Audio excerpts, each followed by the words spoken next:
Hello and welcome to Daily News Simplified, an answer to what, why and how of the newspaper analysis from the UPSC perspective. Today, we have taken up important articles from the Hindu newspaper dated 20th May 2023. Topics which we are going to discuss are displayed on your screen. Let's begin the discussion. Now let's start our discussion with the first article which appeared on page number 14 in the Hindu newspaper. Context of this article is that according to recent peer-reviewed study, those exposed to high levels of arsenic from contaminated groundwater in India has been linked to a range of ailments like increased risk of certain cancers, skin problems, etc. So exposure to arsenic caused a reduction in grey matter in the brain and affected concentration in children and young adults. Now, what is grey matter? It refers to tissues found in brain and spinal cord that is responsible for processing and transmitting information. Now, why it is termed as grey matter? Because it appears greyish in color when viewed without specialized staining techniques. And why it is important? Because it plays a vital role in various cognitive functions, including sensory perception, emotions, attention, memory, and motor control. So, according to this article, high concentration of arsenic will cause a reduction in grey matter, and that will affect the various cognitive functions that we have already seen here. Now, as you know, arsenic contamination in drinking water leads to serious water pollution crisis. So to cover this aspect holistically, you must understand what is water stress. Now, what is water stress in India? It refers to scarcity or inadequate availability of water resources in various regions of the country. Basically, it refers to a situation where the demand of water exceeds the available supply, leading to difficulties in accessing clean water for various purposes. See, water stress in India has several consequences, including limited access to clean drinking water, reduced agricultural productivity, and ecological imbalances. So, what is happening? So, as demand of water is rising due to many factors like increasing population, etc., which exceeds the available supply. So there is a pressure on unsustainable water sources. So basically it creates a vicious cycle that is of increased water stress and dependence on unsustainable water sources. You can see several examples which can highlight the severity and impact of water stress in India. For example, Chennai, the capital city of Tamil Nadu, has experienced severe water scarcity. In year 2019, the city faced a dire situation where taps run dry and people had to rely on water tankers for their daily needs. Another example is groundwater depletion in Punjab. Now, Punjab, known as Greenery of India, faces a significant water stress issue. Intensive agriculture, particularly rice cultivation, heavily relies on groundwater irrigation. However, excessive extraction of groundwater has led to decline in water tables, and some areas now require deep drilling to access water. Another example is droughts in Maharashtra, especially in regions like Vidarbha. Another example which can highlight the issue of water stress in India is water pollution in Ganga, as rapid industrialization and untreated sewage discharge contribute to the contamination of this crucial water source. As a result, communities along the river, including highly populated cities like Varanasi, face the dual challenge of water scarcity and water quality degradation. So, these are the few examples which can highlight the severity and impact of water stress in India. Also, many studies suggest that the future war or disputes between nations will be based on water sharing and utilization. For example, United Nations Environment Programme forecasts the water crisis to be the top global risk over the next decade. Why? Because water demand for industry, energy, and agriculture will increase by 50% by 2030. Also, according to Niti Aayog's Composite Water Index report, India is experiencing a very significant water challenge. About 3/4 of the households in the country do not have drinking water at their premise, and about 82% of rural households in India do not have individual piped water supply. So when you are framing an answer based on water stress, you can quote these reports to fetch more marks. Now, let's look into the status of water management in India. India is the largest user of groundwater in the world, with an annual extraction of 244.92 billion cubic meters in year 2020, and India uses more groundwater than US and China combined. Then 63% of Indian districts are facing issues related to falling groundwater levels, which also has a direct correlation with poverty rates. It is estimated that poverty rates are 9 to 10% higher in districts where groundwater tables have fallen below 8 meter. So these facts reflects the status of water management in India. So all these facts underscores the seriousness of this issue.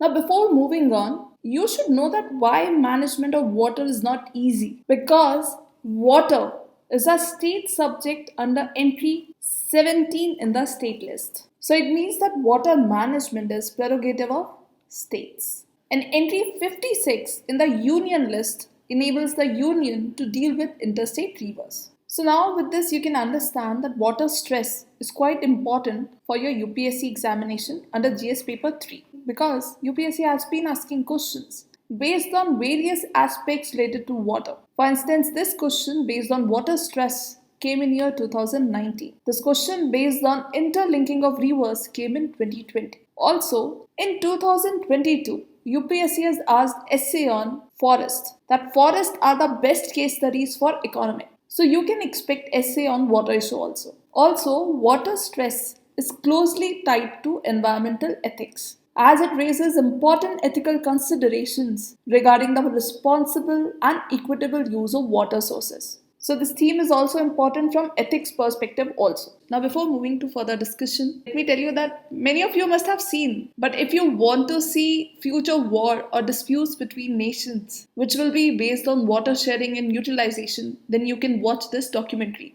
That is Day Zero. This documentary, directed by Kevin Sim, aims to raise awareness and urge people to take action about water conservation no matter where they are. Now let us move to what causes water scarcity. The water scarcity is often broadly divided in two categories. First is physical scarcity. This is when there is a shortage of water because of local ecological conditions. And another one is economic scarcity, when there is inadequate water infrastructure. So these two frequently come together to cause water stress. So now let's understand the causes in detail. First in this is limited water availability. Now as you know, India has 4% of world's freshwater resources, while we have 17% of world's population and 17% of world's livestock population. So with this you can map that there is a limited water availability. Another cause is monsoon dependence.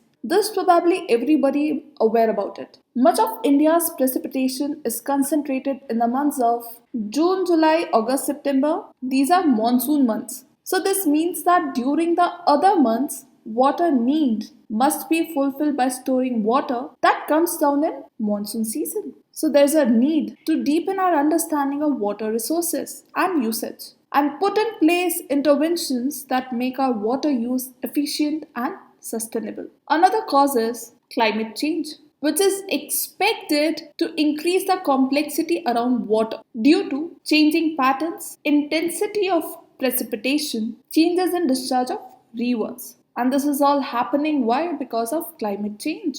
Another factor is, or another cause is, falling groundwater levels. Now you should know that groundwater accounts for 90% of India's irrigation needs. Average depth at which groundwater is available has fallen from 7.5 meter in 1998 to 9.2 meter in 2018. In Punjab, groundwater levels has fallen more than 10 meters, while in Madhya Pradesh this level has fallen by 5 meters. Another cause is water guzzling agriculture sector. Now, agriculture sector consumes most water in India. Water use efficiency is very low in India, with most farmers still practicing flood irrigation and planting water guzzling crops such as sugarcane, rice, even in water-stressed areas of Maharashtra and Punjab respectively. Another cause is export of virtual water. Now, despite water scarcity, India has turned into a virtual water exporter.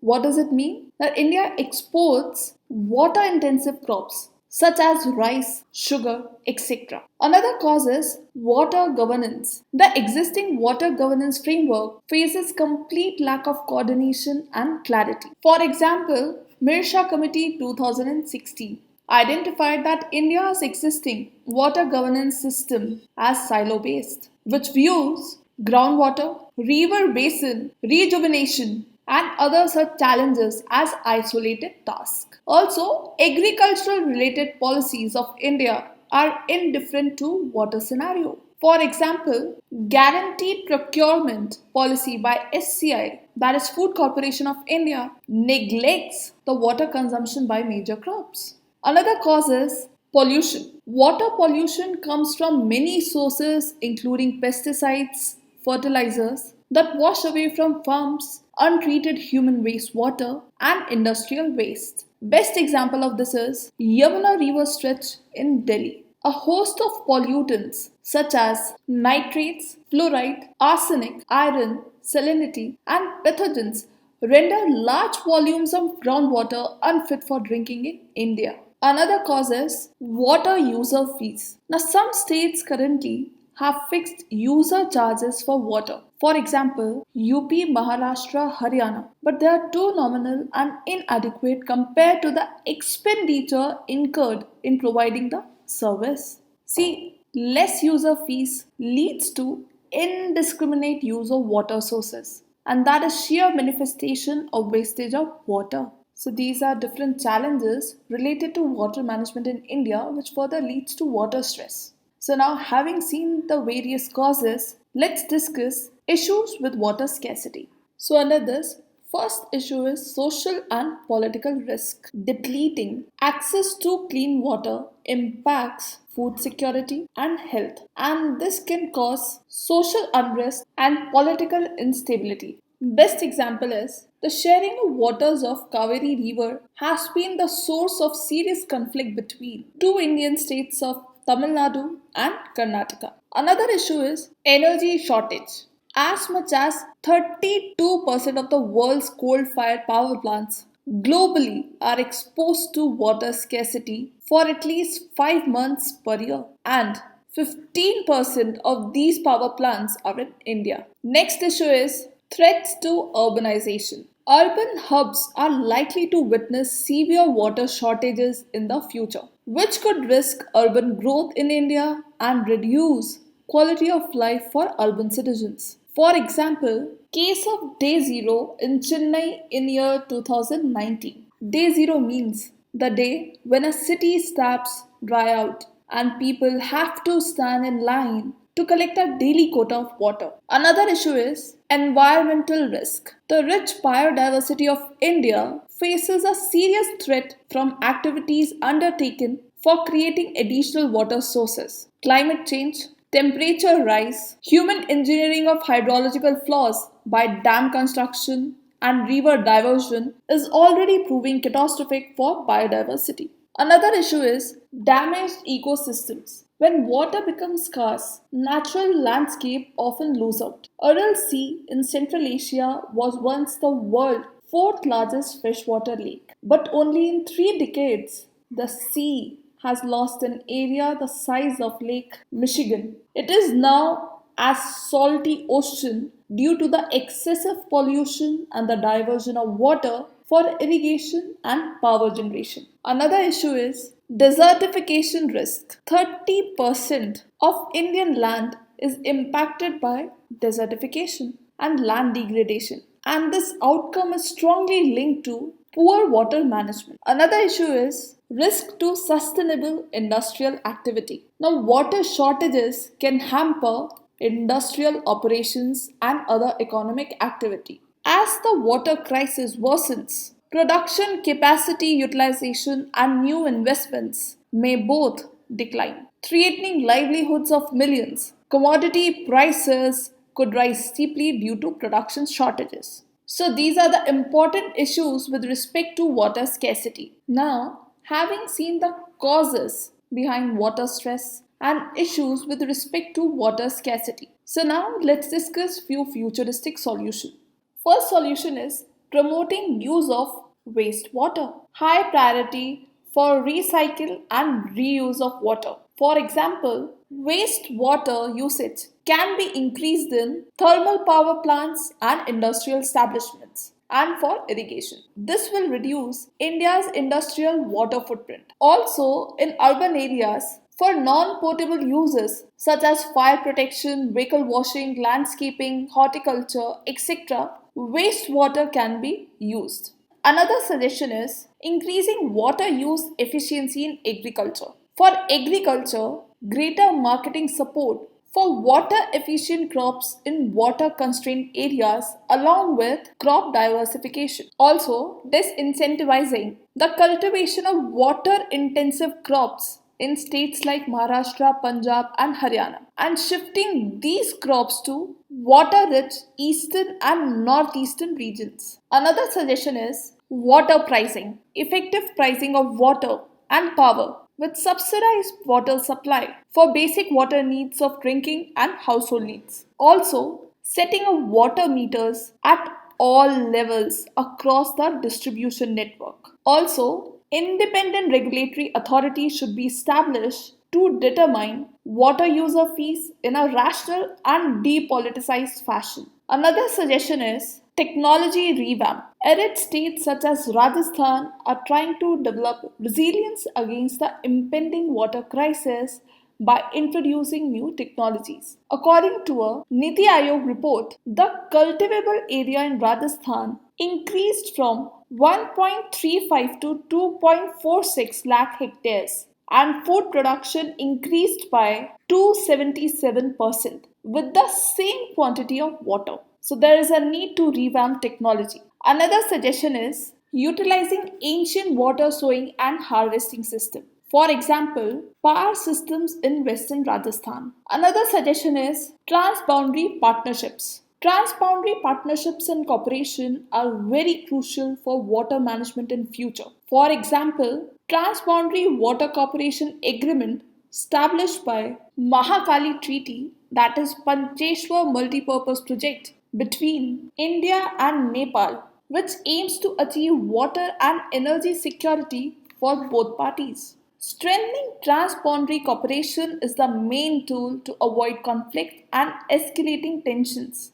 because 153 countries share nearly 900 rivers and lakes. Next suggestion is effective use of groundwater. Exploring, protecting, and sustainably using groundwater will be central to surviving and adapting to climate change and meeting the needs of a growing population. Now, having seen few important futuristic solutions, let's see few government initiatives in this regard. Now, the first initiative is National Project on Aquifer Management, that is NAQIM. It was launched in year 2012. The principal objectives of NAQIM are to detect and map aquifers, estimate groundwater potential, and promote groundwater management at the aquifer level. Another initiative is Namami Gange program. This was launched in year 2015. It aims to clean Ganga river.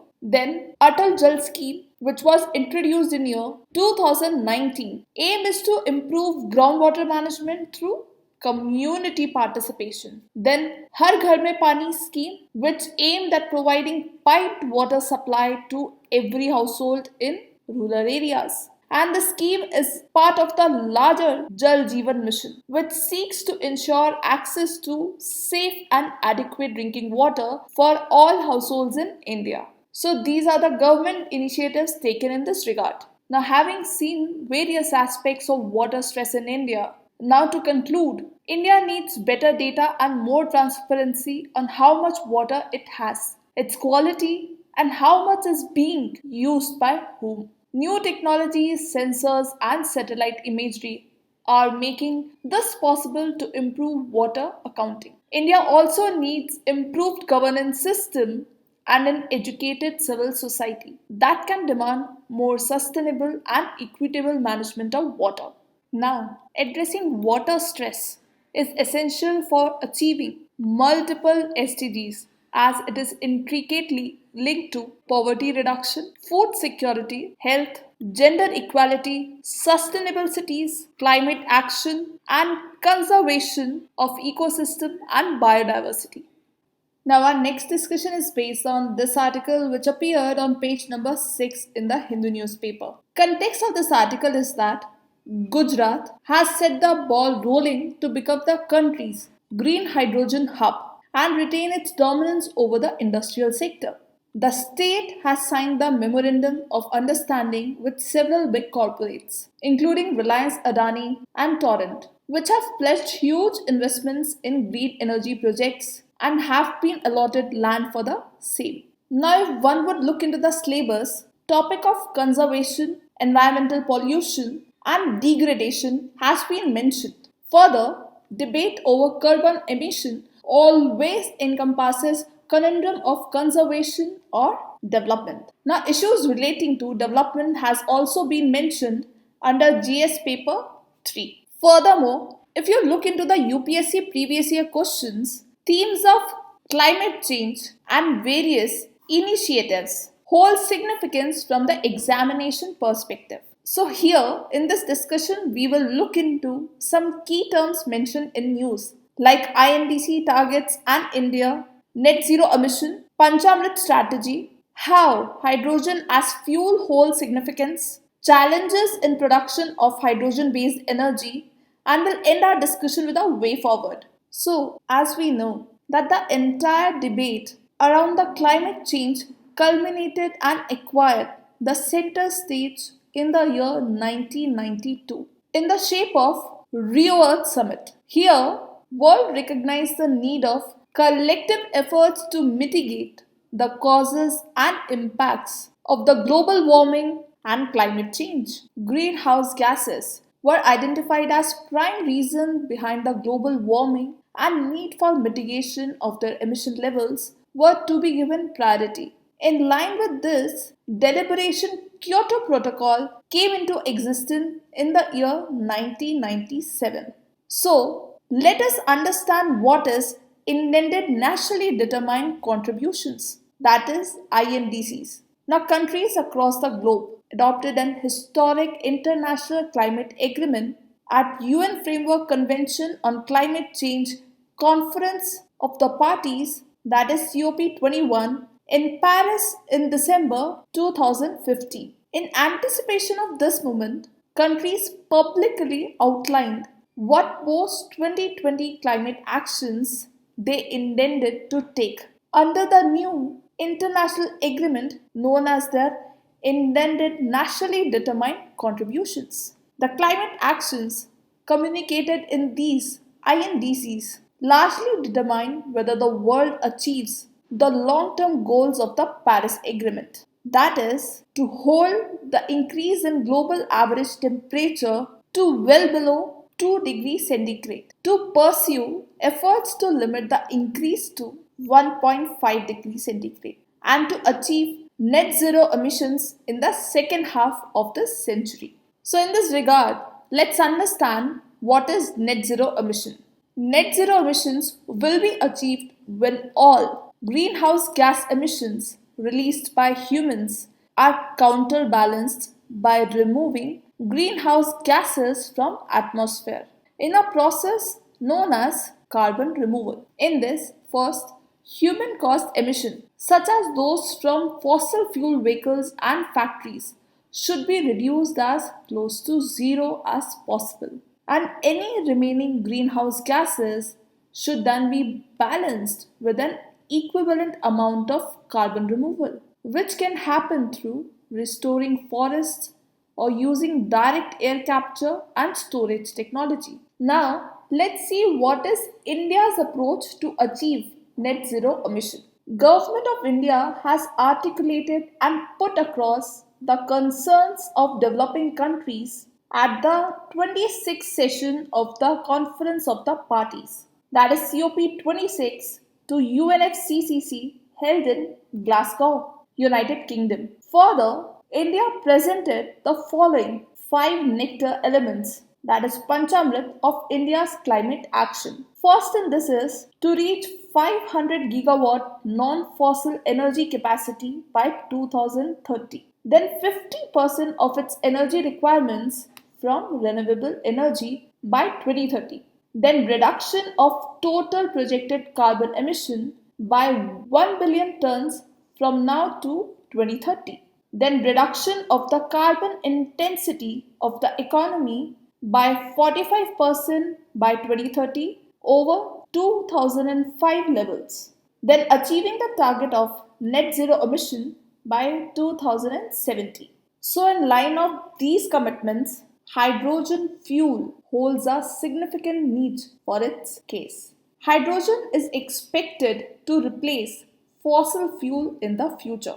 One of the primary criteria for the nation's ecologically sustainable energy security is the production of such fuel using renewable energy. The Indian government is taking a number of steps to make the transition from fossil fuel and fossil fuel based feedstocks to green hydrogen easier. Green hydrogen policy announced by the government incentivizes producer of this form of power. According to the International Renewable Energy Agency, hydrogen will make up 12% of the energy mix by 2050.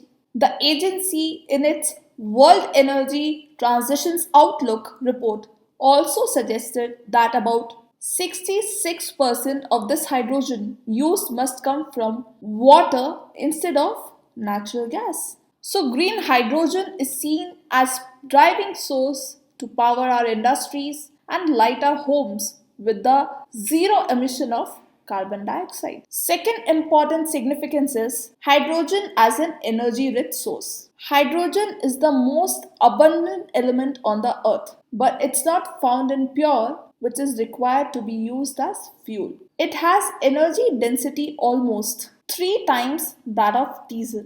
Green hydrogen can act as an energy storage option, which would be essential to meet intermittencies of renewable energy in the future. So hydrogen is an energy rich source because it is abundant, it has high energy density, and it can act as energy storage option. Now, because of India's ideal geographic circumstances and abundance of natural ingredients, India has a tremendous advantage in green hydrogen generation. Now, having seen the important significance of hydrogen fuel, now let's discuss different types of hydrogen. So the first in this is black hydrogen. It is produced by the use of fossil fuel, whereas pink hydrogen is produced through electrolysis but using energy from nuclear power sources. Then next is brown hydrogen. It is produced using coal, where the emissions are released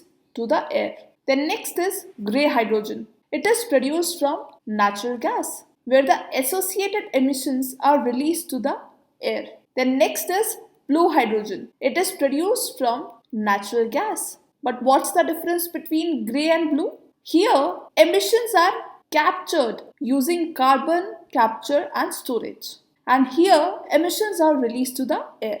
Then next is green hydrogen. It is a zero carbon fuel made by electrolysis using renewable power, that is from wind and solar, to split water into hydrogen and oxygen. This green hydrogen can be utilized for the generation of power from natural sources, for example wind or solar system, and it will be a major step forward in achieving the target of net zero emission. And you should know that less than 1% of hydrogen produced is green hydrogen. So now, having discussed what is green hydrogen, let's see important benefits of using green hydrogen for India. First in this is high energy demand. India is the 4th largest energy consuming country, behind China, US, European Union, and according to IAS forecasts, India will overtake European Union to become the world's 3rd energy consumer by the year 2030. Next benefit is transition to clean energy. Green hydrogen can drive India's transition to clean energy, combat climate change. Under the Paris Climate Agreement, India pledged to reduce the emission intensity of its economy by 33 to 35% from 2005 levels by 2030. The next is reduction in import dependency. See, it will help to reduce import dependency on fossil fuels. Next is indigenization of technology. The localization of electrolyzer production and the development of green hydrogen projects can create a new green technologies market in India. So these are the important benefits of using green hydrogen for India. Also, you should know that Union Budget for 2021 to 22 has announced a National Hydrogen Energy Mission, that is NHM, that will draw up a roadmap for using hydrogen as an energy source. Now, having seen the benefits, now let's discuss few important challenges in the development of hydrogen energy. The first in this is technology. How it is a challenge as hydrogen is a rich source of energy. But the challenge is to compress or liquefy it. Basically, it needs to be kept at a stable minus 253 degrees centigrade, far below the temperature of minus 163 degrees centigrade at which liquefied natural gas is stored, making its prior to use cost very high. The next is prohibitive cost. The production cost of green hydrogen has been considered to be a prime obstacle. Researches conducted by the International Renewable Energy Agency indicate that the cost its production is predicted to be about $1.5 per kilogram by 2030 for countries with eternal sunshine and huge unoccupied area if several conservative measures are implemented. So its production cost is quite high. Next challenge is related to manufacturing and deployment of electrolyzers. See, manufacturing and deployment of electrolyzers will have to increase at an unprecedented rate by 2050 from the current capacity of 0.3 gigawatts to almost 5,000 gigawatts. Then next, for transportation fuel cells, hydrogen must be cost competitive with conventional fuels and technologies on a per mile basis. Then last but not the least,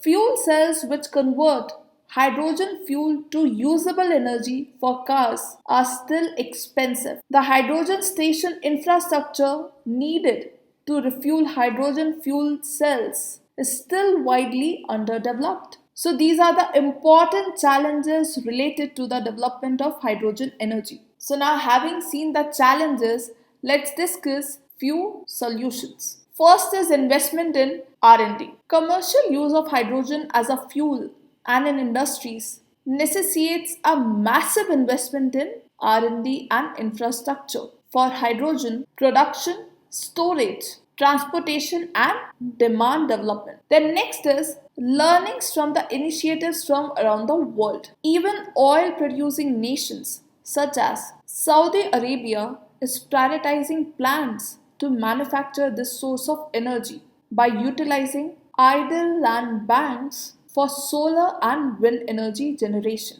Why? Because green hydrogen fuel made by electrolyzers using renewable energy or power from wind and solar. So it is working to establish a mega $5 billion green hydrogen manufacturing unit covering a land size as large as that of Belgium in the northern west part of the country. So it is high time to catch up with the rest of the world by going in for clean energy, decarbonizing economy and adopting green hydrogen as an environment friendly and safe fuel for the next generations.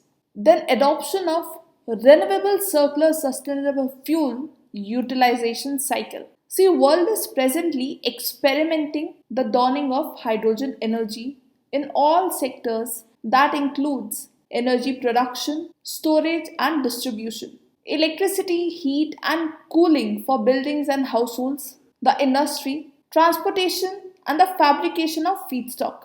Energy efficiency and sustainability are two important factors driving the transition from the present fossil fuel based economy to circular economy, that is, renewable circular sustainable fuel utilization cycle that will characterize the highly efficient engineering and the energy technological choices of the 21st century.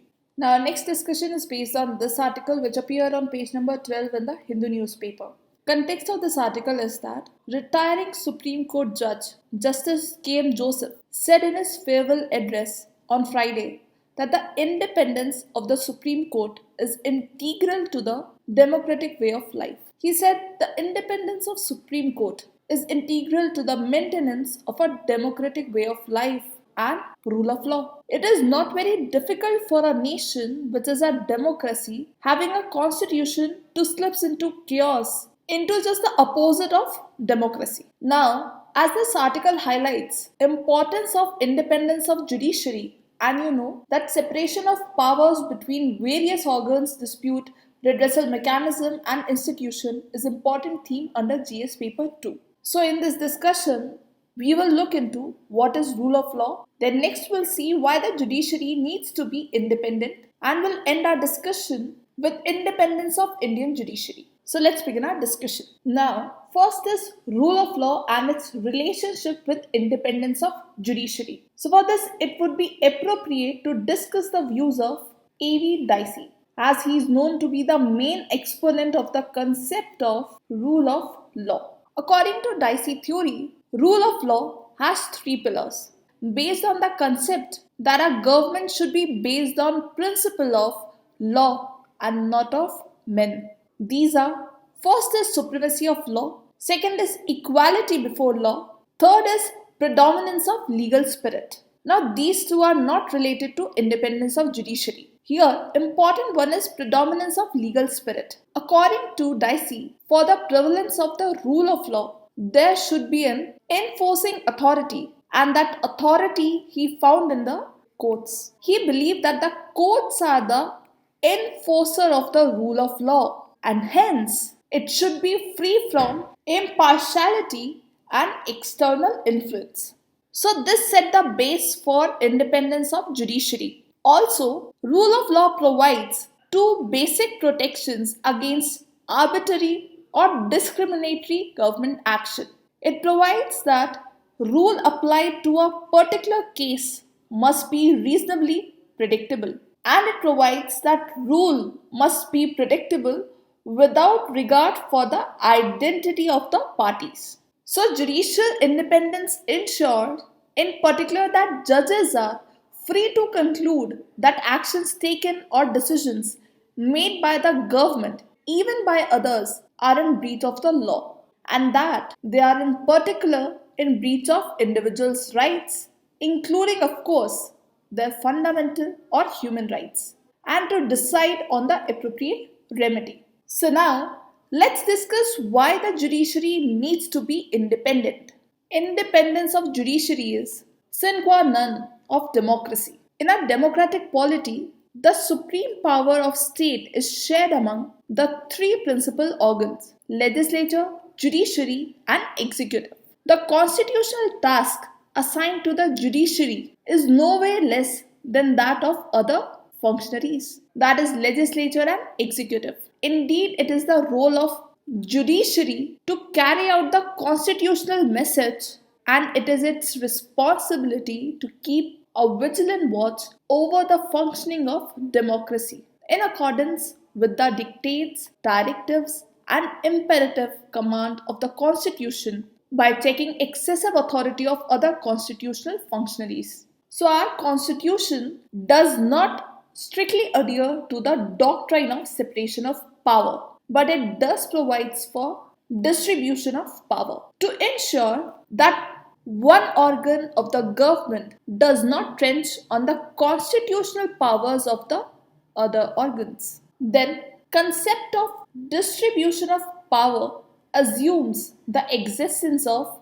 judicial system free from external as well as internal pressures. Under our constitution, the judiciary has been assigned the onerous task of safeguarding the fundamental rights of our citizens and upholding the rule of law. Perhaps the most important power of Supreme Court is power of judicial review. Now, judicial review means the power of Supreme Court or High Courts to examine the constitutionality of any law. If the court arrives at the conclusion that law is inconsistent with the provisions of the Constitution, then such a law is declared as unconstitutional and inapplicable. You should remember that term judicial review is nowhere mentioned in the Constitution. However, the fact that India has a written Constitution and Supreme Court can strike down a law that goes against fundamental rights implicitly gives the Supreme Court the power of judicial review. Together, the writs power and the reviewer power of the court make judiciary very powerful. In particular, the reviewer power means that judiciary can interpret the constitution and the laws passed by the legislature. Many people think that this feature enables the judiciary to protect the constitution effectively and also to protect the rights of citizens. The practicing of entertaining PILs has further added to the powers of judiciary in protecting rights of citizens. Now, since the courts are entrusted the duty to uphold the constitution and the law, it is very often comes in conflict with the state when it tries to enforce orders. Therefore, the need for independent judiciary and impartial judiciary manned by persons of sterling quality and character, underlying courage and determination and resolution, impartiality and independence, who would dispense justice without fear or favor, ill will or affection, is the cordial creed of our Constitution, solemn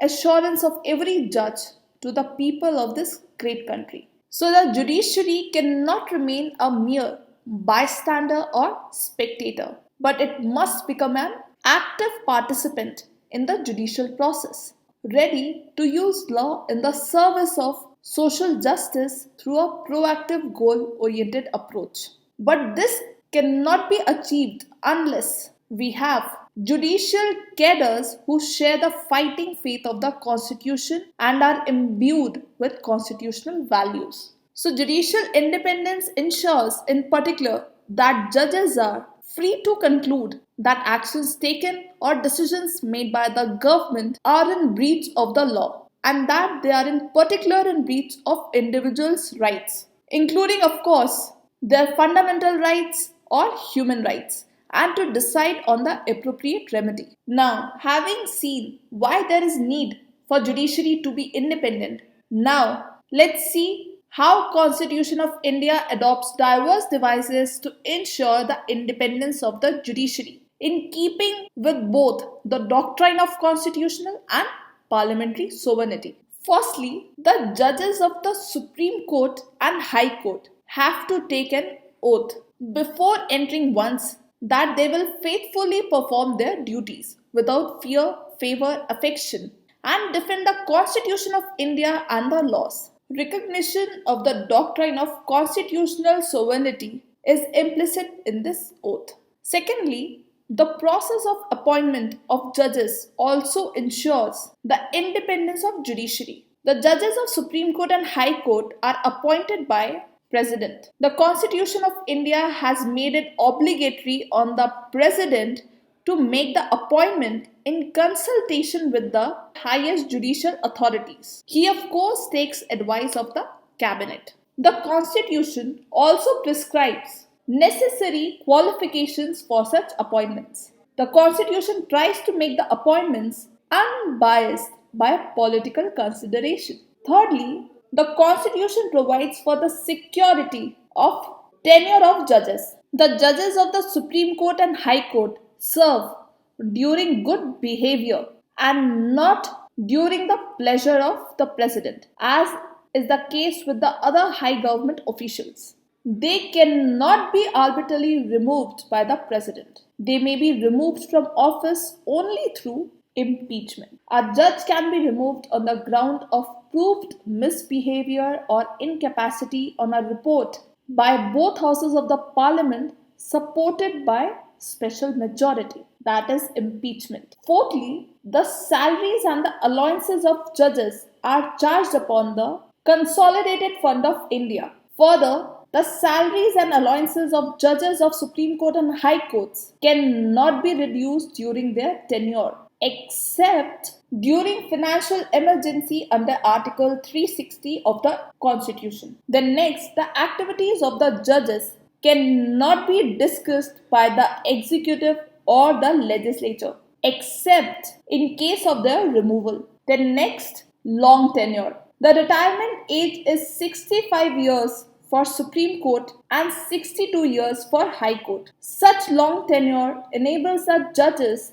to function impartiality and independently. Then independence of judiciary and rule of law are the basic features of the Constitution and cannot be abrogated even by constitutional amendments as observed by Honorable Supreme Court in S.P. Gupta versus Union of India 1982. So to conclude, the Constitution provides for a judiciary which is independent. Independence of judiciary is important for the purpose of fair justice. There should be no interference by the legislature or the executive in the proceedings of the judiciary so that it may pass a judgment that seems reasonably fair. In case of intervention, there may be an element of bias on the part of the judges in taking a fair decision. It is difficult to suggest any other way to make the Indian courts more self-reliant and keep them away from the influence of the other two organs.